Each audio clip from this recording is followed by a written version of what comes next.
My name is Anjum Sultana. I'm the National Director of Public Policy and Strategic Communications here at YWCA Canada. I'm joined by Rebecca Pacheco, who is the CEO of Becky's Bakery and works with us here at YWCA Canada. Welcome. Thank you. Well, I am very excited. So, for folks at home, this is the first ever YWCA Community Conversations Facebook Live series.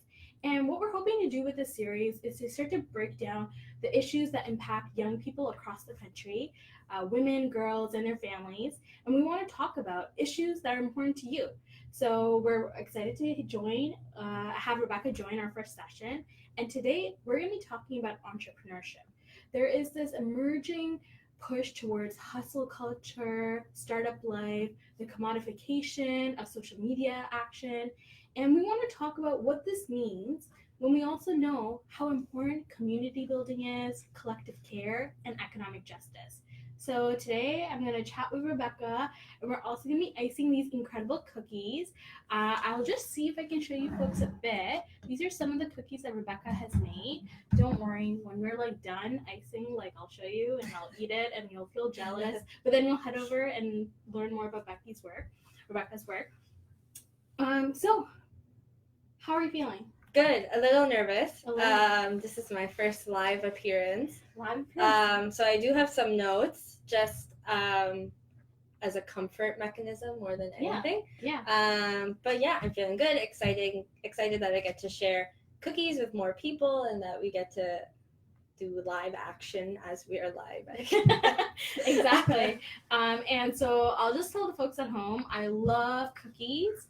I'm not an artist, so we're going to learn a bit of Rebecca's tricks of the trade. But maybe you just walk me through your business and what we want to do today.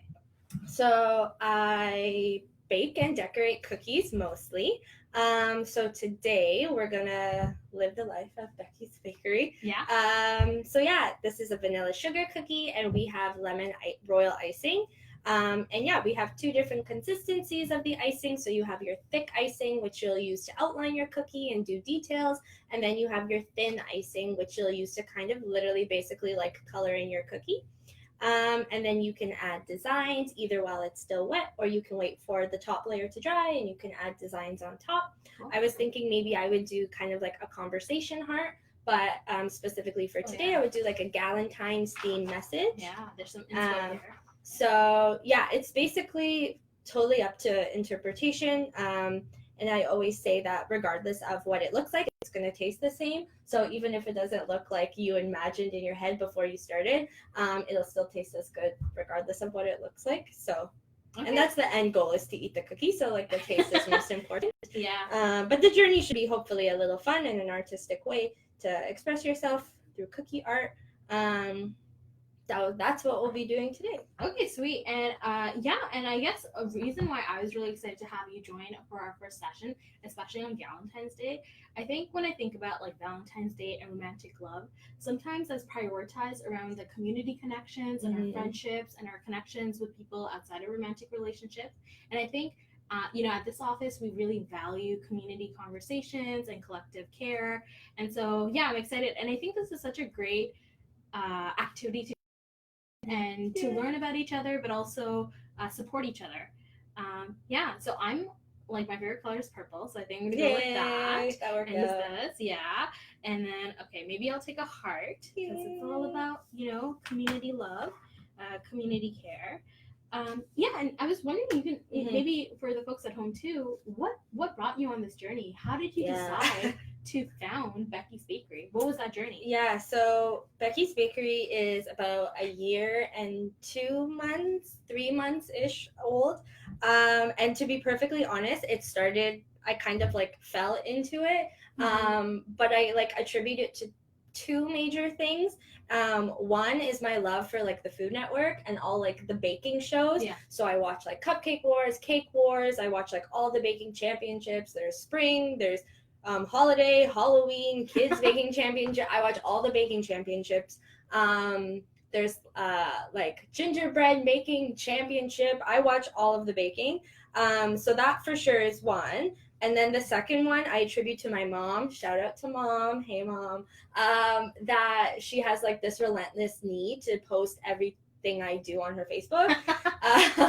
So the combination of those two things, really. So basically, the holidays of 2018, I was watching Cookie Baking Championship over the holidays, and I saw they were literally doing this I saw for the first time like a royal icing decorated cookie, and I was like, ooh, that looks like fun. I want to try. So I did, very much just like, I want to try a fun thing. Yeah. And then my mom, being my mom, posted them on her Facebook, and all of her friends like started commenting like, oh, that's so pretty. I would buy those. I would buy those. And I was like, you would? Like, okay. So yeah, then she started taking orders like from her friends at work. She would bring them to work, my friends, like friends of friends. And so throughout the holidays, I was just making more cookies. And then the holidays finished, but then people kept asking for cookies. So I was like, oh, there's obviously some sort of demand. Yeah, I guess in my network. So I just kept going, like Christmas is then birthdays happened, and Valentine's Day happened, and Easter happened, and like there was always something next. So it just kind of like spiraled and then hasn't stopped. So now, yeah, it's been over a year that I've been doing this. That's amazing, and it really shows the power of community and how important things like social media are to getting the word out there about your business and about your work. And I was just wondering if you talk more about what it's like to be an entrepreneur and using social media for that community building too. It's interesting being, I guess, an entrepreneur in the sense that like I would never call myself an entrepreneur, and then people have, and I'm like, oh, is that what I do? Like, is that I guess like, I don't know, an entrepreneur has always been this outlandish term in the sense that like those people, I don't know, like it's not me. So to even think of myself as an entrepreneur is a foreign concept. But it's cool once I do realize that. I've definitely had to learn a bunch of different things in terms of time management skills for sure. So I have a full-time job. I work at YWCA, which I love. So this is kind of like, I guess, my side hustle. But I've had to definitely learn a lot of time management skills because there's only so many hours in the day, despite how many more I'd like there to be. So it's been a learning curve, like developing those skills of how to properly manage my time so everything gets done. And I also do the basic human necessities of like living. But in terms of like social media and community building, social media is obviously a huge part of this and what I do and how I meet people and how people find me and sharing what I do, which is like half the fun is all my posts. So it's definitely been able to like expand what I do. So originally it was just like friends and friends of friends and friends of friends of friends. But now I've been increasingly just getting new people that like don't actually know me in terms of like a connection that I have. So I guess that is the power of social media, that it's allowing people to access me and my work that I otherwise wouldn't through the people I know. So in that sense, social media has been a tool in my business for like reaching out farther, a wider net than I otherwise would be able to. And it's also created like a sense of community online. So I've learned that there's a cookie community. Which I didn't know before, but on my Instagram account, I follow all different bakers, so all different people who decorate cookies. And literally I've become part of this like cookie community. And so I talk to people, like globally. I've talked to people in Australia about their cookies, in Italy about their cookies, like all over the States, about people who and across Canada who do like the same things I do. And so it's like such a lovely community in the sense that people are so uplifting of each other, because I think there's the opportunity for this sense of like competition, because you're all really doing the same thing in different places, but some closer than others. So I think it could lend itself to that sense of competition amongst each other, but I don't find that. People are so encouraging. Everyone's always commenting on your photos and liking your photos and sharing your stuff. A lot of pages will do like Saturday share days where they like just post like on their stories like different people they think you should follow or check out. People are super just encouraging of each other and very outwardly doing so. So people will post messages about how it's important to uplift each other rather than have competition. over the holiday break, I got an airbrush for Christmas from my brother and his partner, that you use to decorate your cookies, and I had never used one before. So I put out like a poll on your, or like a question on your Instagram story being like, hi cookie friends, like help. And I just got so many responses from people being like, use it this way, or you should buy this, or try this out. So like no one I had ever physically met in person, but had kind of like reached out and like we're offering support and guidance. So there has really been this sense of like a cookie community that's literally I didn't know about until I joined, but that was so welcoming. So I guess in that sense, like it would not otherwise be possible except via social media, in the sense that I'm getting access to like global amounts of people that are that enjoy and are doing the same thing that I do, so that we get to share that together. I love that, and I love how it's like about sharing tools of the trade and like recommendations and just like supporting each other as you go on this journey together. And really it's like breaking down barriers and boundaries, right? Like borders don't matter, right, when it's online. And I'm just wondering, you know, we had this interesting conversation before about like what happens when you monetize a hobby and what does that mean. Like right now you're like very happy with like the cookie work that you do, but you know there's this whole society now where it seems like we can't have hobbies anymore. Like everything needs to be like side hustle or part of a hustle life and like startup culture. So I'm wondering what your thoughts are on that. Yeah, for sure. I've had like this conversation with a bunch of different people about this idea of like monetizing your hobby, and I think it's okay to say you don't have to monetize your hobby. It can simply be something you enjoy without needing to sell it. And I say that because it definitely changes the vibe surrounding the activity. When you attach money to something, there's this new heightened sense of pressure, and that the stakes have been risen in a sense. And so I can understand and I can empathize with that idea that it doesn't necessarily bring the same enjoyment that it otherwise would if you were doing it just simply because you wanted to, or because you enjoyed it, not on a strict timeline or whatever that might be. You're doing it as you feel you want to. Whereas if you have a deadline or someone has ordered something, then you need to get it out by that time, regardless of what life has brought you. You have an obligation to somebody. So I think it's 100% okay, and people need to know that you don't need to monetize everything that you do. It can be simply because you enjoy it. And if you do monetize it, that's great too. And it can be an amazing experience to be able to make money off something that you love doing. And that can be a great way to combine those things. But it's okay not to. And it's also okay to take a step back. So if you were to monetize something, and that's great. And if one day you're like, you know what, this isn't for me anymore, I need to just go back to letting this be my hobby, then like it's okay to move backwards. So maybe for a couple months you feel like selling it, then you need to take a break and then you can come back. So it's not like once you're there you have to stay there and that's your new livelihood. Of like you're able to make that transition back as needed, and then maybe you can go back and forth. So I think this whole this idea of like monetizing your hobby can be great as long as that's what fits for you at the time, and knowing that you can make that switch as you need, given your financial situation. It might vary depending on if you've become dependent on that source of income. So there are some complexities that will make that more complex, but if the ideal situation and if your situation allows it to be able to move in and out of it, that would be great. Because again, it does change its sense of enjoyment. It can. I don't want to say for everybody, but again, with that heightened sense of like pressure and timelines and things, it for sure would alter it a bit. And like life is so much more about work, right? It's about leisure, it's about friends, it's about, you know, what Galentine's Day is all about, which is collective care. I'm wondering, you know, one of the things I've been really curious about is for young people, what has been the experience of feeling like you have to have this additional thing, not necessarily a business, but like a side hustle?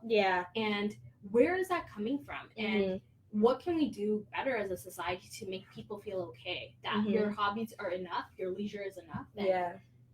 I think there's so many like things that make it complex. There's not necessarily like one tell-all simple answer, but I think this idea, one, is that like the world is super expensive, and so unfortunately, your primary income is not often enough to sustain yourself, um, and so some people do it out of necessity, that they need to take on a side hustle. And I think it's important, as you were saying, that a side hustle is not necessarily you're starting your own business.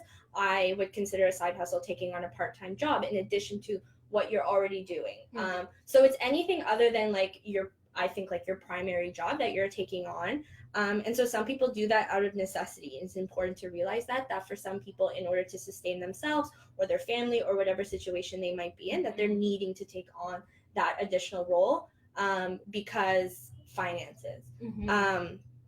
And so there's that added complexity that's necessary for some people, regardless of how they're feeling about it. But I think also like there's this pressure that there's so much competition everywhere for all the things. And so you're kind of like, how do I diversify myself? How do I build my resume, and what's my LinkedIn profile like? How do I keep building that? Like, especially in my context, like in a downtown Toronto context, like there's one job and there's a million people going for it. And it's like, how are you setting yourself apart from these other people? Like, and we've kind of we value people we value the idea of like those who like work hard and work really hard and like almost, and so that it's taking over the idea of like collective care and self-care and like taking time. It's like it's seen as like admirable of somebody who can like do these long hours and like make money and hustle, and this is like this idea of what's I guess the goal that we have. And so again, that can be totally overtaking of like why of work as being the most important thing, and the forgetting of that like there's more to it, and that burnout and all of these things. And I think like also this thing, and you know, especially young people, we are perhaps like the most well-educated group out there, but the jobs are becoming more and more precarious. And so, you know, I always look at life at like, okay, what can we do from a public policy perspective? And part of it is to challenge the precarity of work. And so people have more time to feel like they can just relax and be well and focus on that collective care piece. I have my friend and colleague Jenny in the room, and I wanted to know, are there any questions from the audience or any engagement, anything that you're hearing or seeing? No questions, but people are saying happy Galentine's Day. Oh, yay! To you. So. Okay. Yay. Lovely. I think one thing I'll do a shout out for is one of the things I'm really proud of the YWCA is the focus on leadership and the focus on how we can transform power structures. And I think, you know, the stories that you're sharing, Rebecca, and the stories of people across the country, that is valuable. When we go to policymakers, it's so important to share our stories about work, about leisure, about what it means to be in society. So I think that's something I really want to encourage all of you as you're thinking about Galentine's Day and as you're, you know, hanging out at home. What could be better? You know, I think part of what community conversations are about, and what we're hoping to do, is to talk about the issues that are impacting you, and then also think about, okay, what can we do together? Because we are so strong collectively. Individually, we have a lot of power, but collectively, it's unbelievable. So I'm hoping at home, you're thinking about some of the conversations we've been having here today about collective care, economic justice, entrepreneurship. I wanted to ask you, Rebecca, before we sign off soon, what are things that you wish people had told you when you started on this journey, and anything else that you want to share with people at home? I think for sure that the people, at least in my case, the people around you are going to be like instrumental to this process. And that without my family and friends, I never would have gotten into this and would be able to continue to get into this. First, logistically, I live at home, and so without the kitchen, without the like the oven and the stove, I wouldn't be able to bake the cookies. And so just right off the bat, I wouldn't be able to do what I do unless my parents were supportive of me, and gave me the space, literally the space to do this. But also just like the amount of people around me that have shown up for me, have like helped me through. I did a holiday market where I sold cookies, and the amount of people that like my family and friends that either helped me throughout the whole day or came to visit and support me and surprise me has been instrumental. So just know that you'll never be able to do this on your own, but also to like appreciate and thank all the people around you, because as much as this is like Becky's Bakery, it's not just me. There's so many people behind me that allow me and support me to do this, and to make sure to remain aware of that and thankful and grateful to them, because it's my name, but it's a whole group of people that allow for this to happen, that this is literally attributable to them as well. And I think for me, the biggest thing is being able to find a way to incorporate my side hustle into my everyday. Like, is there ever going to be a way where so I work at the YWCA. I have a social work background, and gender equity and social justice, I say, is what is my passion, and that's what drives me. And I love cookies. I love decorating, and I love baking, but I don't know if it's my passion in the same way that my work with gender equity and things like that are. And so my goal one day is to be able to combine those, and so it doesn't necessarily have to be my side hustle or something that I'm having to like time manage or work around, where it's something I'm going to be able to like bring those two things together. And I have that idea in my head, and it's not something I think that could be done very soon, mainly because, again, the world is so expensive, but having a way to kind of integrate things rather than having like that over there and that over here, because I don't know if it's as sustainable as if you were able to kind of like mesh your worlds together. And not that that's always possible, depending on what you're doing and your time and all of that. But for someone like me, my ideal in my head is one day being able to combine my world, and so that it might be more sustainable in the way that I don't have to like separate my life into sections, almost, that it's able to come together. So something I'm still working on, I'm still thinking about, because again, a year can be long, but it's also short. So I'm still totally new, and working through certain things. So well, I love that. Like, how do we combine passion and purpose and bring that into the work that we do, and also think about how we create that workplace where we are able to explore and integrate our passions. So that's great. Well, thank you so much. I tried to do it, so I actually did a cookie. I'm sure it'll taste delicious. Thank you. See, no matter what it looks like, it'll taste the same. I think it looks good. I think it looks beautiful. Okay. Well, that's it from us. Well, I guess we'll sign off. And until next time, for our next YWCA Community Conversations, we want to hear from you. What issues matter to you and your community? And let's see if we can bring you on to chat about that and more. Bye for now.